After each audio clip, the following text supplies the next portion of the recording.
Welcome to SS Kanika designer. இங்கே சாரீ ஃபுல்லாக வந்து மேச்சேரியிலேருந்து கொடுத்துருக்காங்க. சில்க் காட்டன் ப்ளவுஸ் 2 கொடுத்துருந்தாங்க. அதுக்கு வந்து கோல்டு கலரில் எம்ப்ராய்டரி டிசைன் கேட்டிருந்தாங்க. ப்ளவுஸ் கலரும் கோல்டு கலர் மட்டும் மிக்ஸ் பண்ணி போட்டிருக்கோம். சென்டரில் பீகாக் வச்சு ஸ்லீவுக்கு மட்டும் கொடுத்துருக்கு. பைப்பிங் வச்சுருக்கோம்.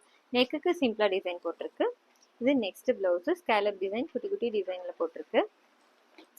இது நெக்ஸ்ட்டு பட்டு sari pink with green colour காம்பினேஷனில் கொடுத்துருக்கு. சாரீ ஃபுல்லாக க்ரீனு சில்க் காட்டன் எடுத்து கொடுத்துருக்காங்க. சாரீ கலரில் அழகாக லீவ் டிசைன் மட்டும் கொடுத்து ரெடி பண்ணியிருக்கோம். கீழேயும் சிம்பிளான ஒர்க் கொடுத்துருக்கு எம்ப்ராய்டரி.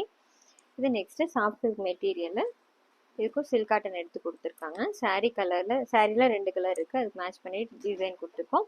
இது இங்கேயே வந்து செலக்ட் பண்ணி கொடுத்துருந்தாங்க. இந்த டிசைன் பிடிச்சிருக்குன்னு இது ஃபுல்லாக வந்துட்டு எம்ப்ராய்டரி த்ரெட் கலர் யூஸ் பண்ணி ரெடி பண்ணியிருக்கு. இது நெக்ஸ்ட்டு சாரீ. இதுவும் பட்டு சாரீ. சாரீ கலர் மிக்ஸ் பண்ணிவிட்டு அழகாக டிசைன்ஸ் கொடுத்துருக்கு. இந்த ஸ்லீவுக்கும் அதே மாதிரி இங்கே சென்டரில் ஒரு சர்க்கிள் கொடுத்துருக்கோம். இந்த டிசைன்ஸ் எல்லாம் எப்படி இருக்குன்னு சொல்லுங்கள். தேங்க்யூ.